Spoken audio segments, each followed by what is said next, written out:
ಆತ್ಮೀಯ ವಿದ್ಯಾರ್ಥಿಗಳೇ, ತಮಗೆಲ್ಲರಿಗೂ ಮ್ಯಾಥ್ ಎಜುಕೇಷನ್ ಯೂಟ್ಯೂಬ್ ಚಾನಲ್ಗೆ ಆತ್ಮೀಯವಾದ ಸ್ವಾಗತ. 10ನೇ ತರಗತಿಯ ವಿದ್ಯಾರ್ಥಿಗಳಿಗೂ ಹಾಗೂ ಕಾಂಪಿಟೇಟಿವ್ ಎಕ್ಸಾಮ್ಗೆ ಪ್ರಿಪೇರ್ ಆಗ್ತಿರುವಂಥ ಕಾಂಪಿಟೇಟರ್ಸ್ಗೂ ಉಪಯುಕ್ತವಾಗುವಂಥ ವಿಡಿಯೋಗಳನ್ನು ನಮ್ಮ ಯೂಟ್ಯೂಬ್ ಚಾನಲಲ್ಲಿ ಅಪ್ಲೋಡ್ ಮಾಡಿರ್ತೀವಿ. ಆ ಎಲ್ಲ ವಿಡಿಯೋಗಳ ನೋಟಿಫಿಕೇಷನ್ ತಮಗೆ ಬರಬೇಕಾದ್ರೆ ನಮ್ಮ ಯೂಟ್ಯೂಬ್ ಚಾನಲ್ನ ಸಬ್ಸ್ಕ್ರೈಬ್ ಮಾಡಿ ಹಾಗೂ ಪಕ್ಕದಲ್ಲಿರ್ತಕ್ಕಂಥ ಬೆಲ್ ಐಕನನ್ನು ಕ್ಲಿಕ್ ಮಾಡಿ. ಓಕೆ, ಟುಡೇಸ್ ಕಾನ್ಸೆಪ್ಟ್ ಈಸ್, ಇವತ್ತಿನದರ ನಾವೇನು ಮಾಡೋಣ ಅಂತಂದ್ರೆ ತ್ರಿಕೋನಮಿತಿಗೆ ಸಂಬಂಧಿಸಿದ ಇನ್ನು ಕೆಲವು ಸಮಸ್ಯೆಗಳನ್ನು ಪರಿಹಾರ ಮಾಡಲಿಕ್ಕೆ ಪ್ರಯತ್ನ ಮಾಡೋಣ. ಈ ಪ್ರಶ್ನೆನ ನೋಡ್ರಿ. In triangle A B C, right angled at B, A B is equals to 24 centimeter, B C is equals to 7 centimeter, and then determine sine A, cos A, sine C and cos C. ನಾವು ಮೊದಲಿಗೆ ಒಂದು ಲಂಬ ಕೋನ ತ್ರಿಭುಜವನ್ನು ರಚನೆ ಮಾಡ್ಕೊಳ್ಳೋಣ. Right angle triangle, name it as A B C. ಅವರ right angled at B ಅಂತ ಹೇಳಿದ್ದಾರೆ. ಹಾಗಾದರೆ B right angle.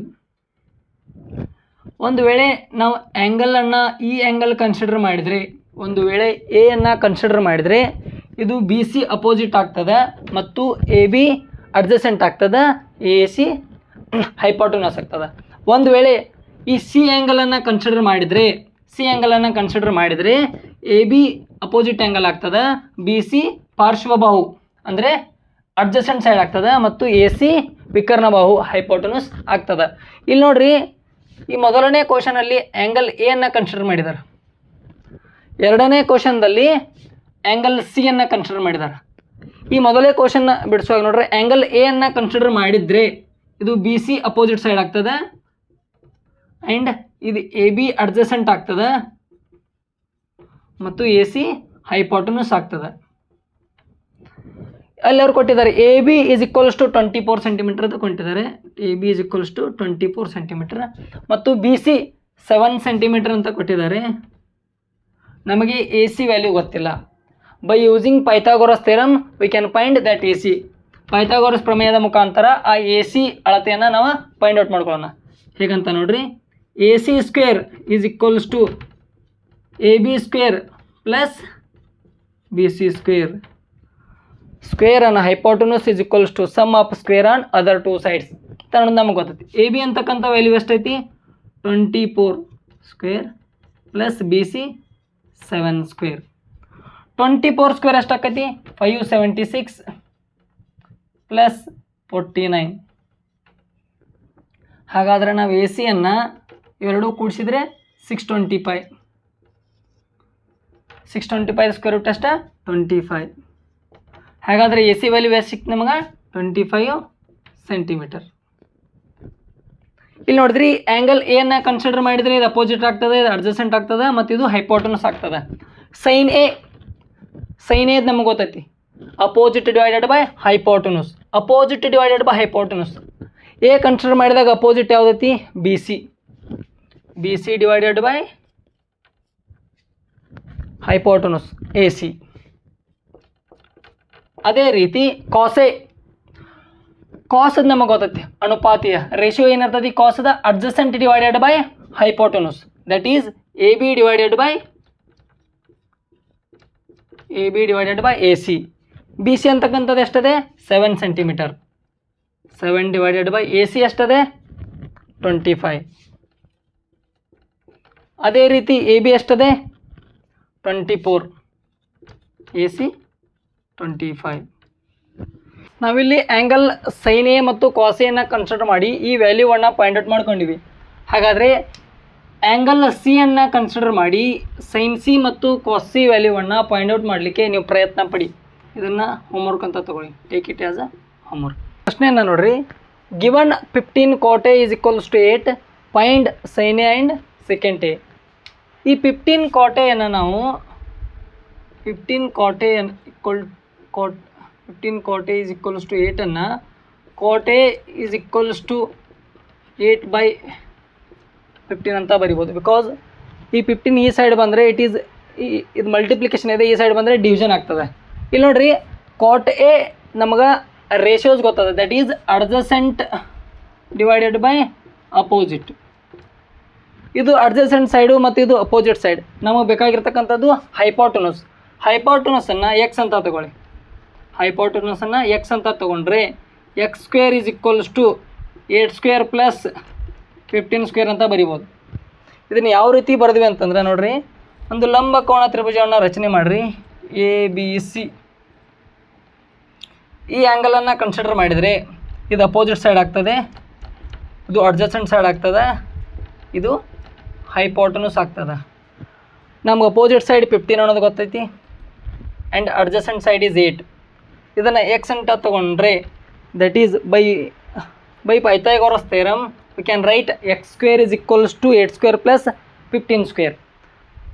8 square 64 plus 15 square 225.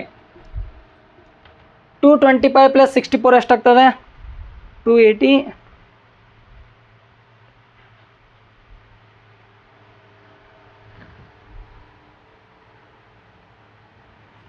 ಎಷ್ಟಾಗ್ತದೆ? ಇದು 289 ಆಗ್ತದೆ.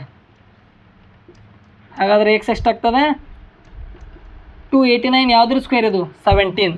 V point out x that is hypotenuse. ಹಾಗಾದರೆ ಸೈನೇದ ರೇಷಿಯೋ ಏನಿರ್ತದೆ? That is opposite divided by hypotenuse. ಅದೇ ರೀತಿ ಸೀಕೆಂಟ್ ಏದು? It is reciprocal of sine. ಹಾಗಾದರೆ ಇದು hypotenuse divided by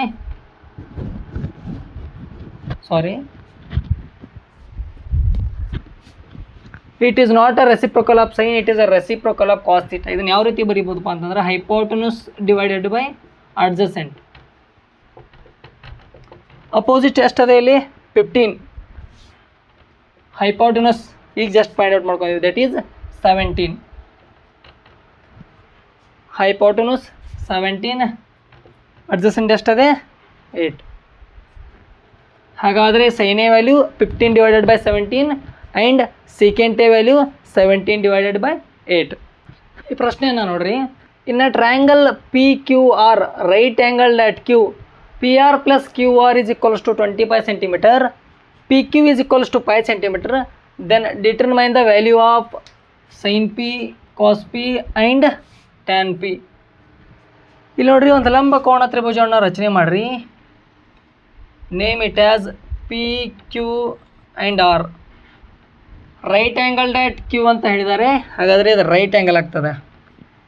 V know the P Q value that is 5 centimetre. P R value ಮತ್ತು Q R ವ್ಯಾಲ್ಯೂವನ್ನು ಸಪ್ರೇಟಾಗಿ ಅವ್ರು ಕೊಟ್ಟಿಲ್ಲ. ಪಿ ಆರ್ ಮತ್ತು ಕ್ಯೂ ಆರ್ ಮೊತ್ತವನ್ನು ಕೊಟ್ಟಿದ್ದಾರೆ, ದಟ್ ಈಸ್ 25 ಸೆಂಟಿಮೀಟರ್. ನೋಡ್ರಿ, ಗಿವನ್ ಏನು ಕೊಟ್ಟಿದ್ದಾರೆ ಅಂದರೆ P R plus Q R is equals to 25 centimetre ಅಂತ ಕೊಟ್ಟಿದ್ದಾರೆ. ನೋಡ್ರಿ, ಪೈಥಾಗೋರಸ್ ಪ್ರಮೇಯವನ್ನು ಈ ತ್ರಿಭುಜಕ್ಕೆ ಅಪ್ಲೈ ಮಾಡಿದರೆ that becomes P R square is equals to P Q square plus Q R square. We know P Q value ಮಾತ್ರ ಗೊತ್ತದೆ ನಮಗೆ. ಹಾಗಾದರೆ ಈ ಕ್ಯೂ ಆರನ್ನು ಈ ಸೈಡ್ ಬಂದರೆ it will become minus P R square minus Q R square is equals to P Q square. ಈ P R square minus Q R ಸ್ಕ್ವೇರನ್ನು ನಾವು P R plus Q R into P R minus Q R ಅಂತ ಬರಿಬೋದು. Because we know that A square minus B square is equals to A plus B into A minus B. ಅದೇ ರೀತಿ P R square minus Q R ಸ್ಕ್ವೇರನ್ನು P R plus Q R into P R minus Q R ಅಂತ ಬರೆದಿದ್ದೀವಿ. P Q value we know that is 5 square. P R and Q R value we know given that is 25 centimetre. P R plus Q R is equals to 25 centimetre. then it will become 25 into PR minus QR is equals to 5 square, that is 25. If 25 ಈ side ಬಂದರೆ it will become divisible. 25 get cancelled. Then PR minus QR value becomes 1. Take it as equation 1 and it as a equation 2. By subtracting equation 2 from equation 1, not subtracting, by adding. Add the equation 1 and 2. Add the equation 1 and 2. That is PR plus QR plus PR minus QR is equals to 25 and plus 1. ಇಲ್ಲಿ ನೋಡ್ರಿ QR get cancelled. PR plus PR, that is 2PR is equals to 26. Then PR becomes 2 1 2 13 13. PR value ನಮಗೆ ಸಿಕ್ತದೆ, that is 13.